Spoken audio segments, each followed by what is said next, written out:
Hello, Internet friends. I'm Todd Clint, SharePoint MVP, SharePoint author, SharePoint blogger, and just all around good guy. Today, I made this video to complement a blog post that I recently published about a script that I wrote that downloads Microsoft patches for SharePoint. You can find that blog post at toddclint.com/ps download MS patch. I decided to make this video to complement, to augment that blog post. A lot of you out there find me handsome and charming, and so I figured more video would just be good. But even more of you just learn differently and like videos and all that, so I decided to make that. I spent the first part of the video talking about the problem the script is trying to solve. If you don't care about that, if you just want to get to the meaty, good technical stuff, you could jump to around 5 minutes or so, and I showed the PowerShell, how to install it, how to use it, and all of that. Enjoy the video. If you like things like this, hit like below, leave me comments, and that lets me know, and I'll make more of them. Thanks. Here we go. So when might you need something like this? Well, imagine you are a conscientious SharePoint administrator and you are logging into your SharePoint server. You want to see where the patches are at. See if you're running the latest patches for SharePoint 2016, 2013, whatever. And then you want to download it and get your server patched. So the best way to do that is to go into central administration, and I'm logged in as the SP install account so that it has all the permissions that I need. I can go to the check product and patch installation status page, and that will tell me which patches are installed on the machines in my farm. This is a single server farm, so I only have to worry about one, and I'm looking at the version table over here on the right. And as I scroll through here, really the number we're looking for is that third number here, and as I look for the biggest one, it looks like 4600. Now, unless you have memorized all of the patches and their numbers, you probably don't know whether that's the latest one or not. So how does a good SharePoint administrator determine that? I use what is the greatest SharePoint 2016 patch page, and I'm going to go ahead and hold down Control and open that in another tab. Oh my goodness, that's my own blog. How embarrassing. Anyway, you can get to this page at toddclint.com/sp2016 builds. I also have a 2010 builds page and a 2013 builds page. I put all of the patches that Microsoft releases, and then for the ones that have bugs or other kind of notes, I've got pages for that here as well. At the top, I have other ways to determine what patches you have. These are not as reliable. The web page that we looked at in Central Admin is kind of the best way to find out what patch level you're at. So we have 4600, and we're curious which one that is. So I'm going to hit Control F in my browser here, and I'm going to search for 4600. That takes me down to the October 2017 patch. Not too bad, considering there is only one patch after that, but I do see that there is a patch behind that. My farm is one patch behind, and as I'm recording this at the beginning of December, it will soon be two patches behind. That is terrible. We can't have that. So how do we remedy that? In my patch page here, I've got the knowledge base article that talks about the patch, but we don't really care for this example. But that tells the regressions that it fixes, any functionality that it adds. We don't care. We just want that juicy download. And we're going to need both of them, the language independent and language dependent files. So again, I'm going to hold down Control. I'm going to grab this first one here. It's going to take me to the page with the download. Because this server is locked down, it's asking me if I want to load some pages and stuff up. I don't care about any of this. I just want that patch. Close that. I don't want Edge, thanks.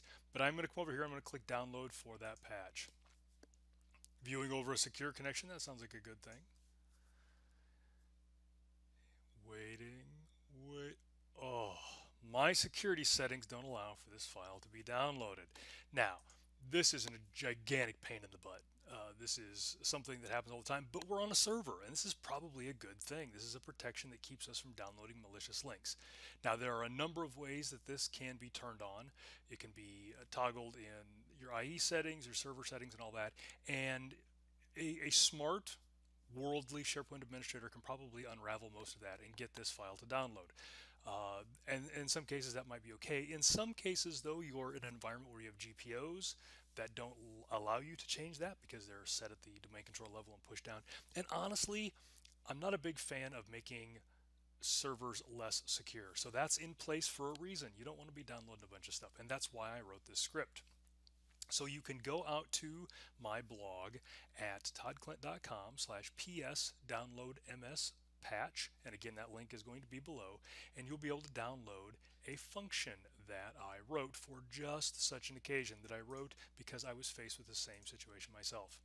So I've downloaded it to this system, and I'm going to go to my downloads directory where that file is, and the file that you will get will look like this. It will be tkdownloadfile.psm1.txt.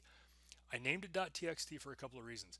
Number one, it is possible, though difficult, to push malicious PowerShell files around, and so browsers have problems downloading, they'll block it, things like that. I didn't want you to have to fight with any of that. .text files come down pretty cleanly.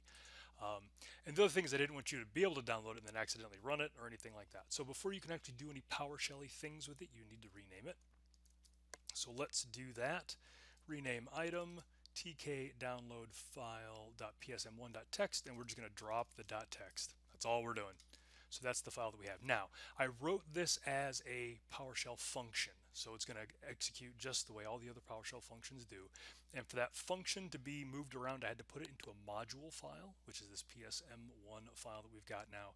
And before we can use it in PowerShell, we need to import this module. If you already have modules that load when you log into machines, you can just take the chunk of code in this module that is this function, drop it in your module file, and be fine. Modules, how to handle them and all that, get a little complicated. I'm happy to talk about that, but it is beyond the scope of this particular blog post in this video. If you've been fighting with modules and don't understand how to import them or write them or whatever, leave me a comment below. Let me know. Happy to make a video about it, but I just need to know that somebody besides my mom's going to watch it. So leave me a comment and let me know. Anyway, so I've got this PSM1 file. I'm going to import this file, and then I can use get command to find out what command is in there in case I've forgotten. I've got get tkmskb download. So how does this thing work? So I'm going to do that, get the help, downloads a file from Microsoft knowledge base link. Good, good. What does it take as a parameter? URL. Good. Still kind of confusing though. Show me some examples. Let's see how this thing looks. So here we have some examples.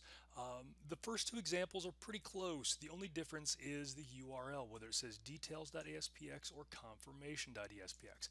I threw that in because the link that you click, the link that's on my blog or on the knowledge base article, whatever, is the details page. So if you know your system is going to have this problem, you can just copy that link, use my function, and download the file. But if you're like I am in this situation, you tried to download it and it failed, and you did the searching and all that, then you've got the confirmation link, and that is a little different. So I added that so that either one of them is supported. And then just because I was showing off, I also just made it so you could add the number at the end, so for the URL. So let's go ahead and do that. Get tkms download URL, paste that in, and off we go.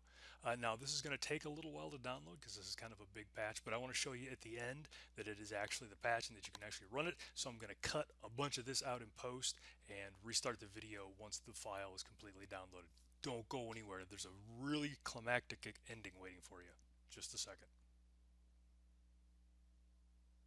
Note for all you aspiring YouTubers and podcasters out there, when making a video demonstrating a file download, pick one that is smaller than 460 meg when you're making your video. Just throwing that out there. Anyway, after 15 minutes or so, the file did download. My function here tells us the name of the file. It says it's downloading this file, and gives us the full URL where I got it. Again, that's more just me showing off. But if we look in this directory, it downloads it to the local directory, so I can just run the file.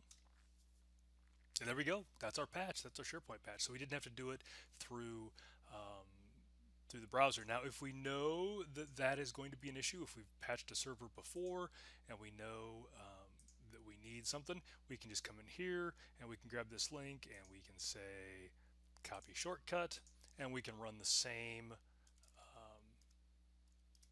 commandlet with the details URL. And as you can see, that starts writing that patch down too. This patch is actually even larger. We're not going to wait for this whole thing to run. But that is how you can run this. Now, if you're curious how I wrote the commandlet, how I was able to parse the web page and figure out where the links were and all that, let me know in the comments. I'm happy to make that video too. But again, I just want to make sure that somebody's actually going to watch it. So if you like this video, please give me a thumbs up, subscribe to my channel, go to my blog, toddclint.com, or give me a shout out on Twitter at toddclint. And if there's anything else like this that you want videos of, leave me a comment. Let me know. Thanks for your time.